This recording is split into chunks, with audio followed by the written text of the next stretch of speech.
Yung lumalakad niya sa pamamagitan ng pananampalataya, hindi lang sinasabi yon. Paano po nila pinatutunayang lumalakad sila sa pananampalataya? Ang sabi sa atin, inilalagay namin sa ayos ang aming buhay.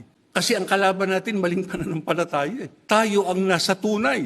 Huwag nating bitawan yung tunay na pananampalataya. Ang bitawan natin yung maling pananampalataya. Pero paano po natin magagawa yan? Kinakailangan pangasiwaan natin ang ating sarili sa pamamagitan ng matibay niyang pananampalataya. Huwag tayong padadaya sa maling relihiyon o sa maling paniniwala, sa maling pananampalataya. Kinakailangan ng gawin natin, maging solido tayo sa ating pananampalataya, sa ating Panginoong Diyos, para nang sa ganoon makatiyak tayo.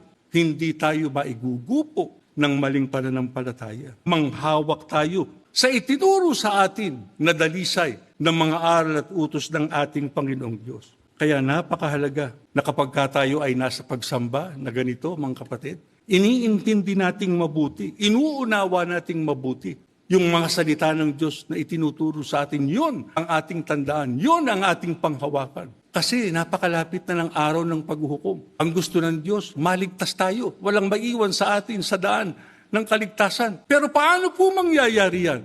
Huwag kang maigupo ng kabalisahan. Huwag kang maigupo ng maling pananampalataya o maling aral o maling pagtuturo ng ibang mga tao.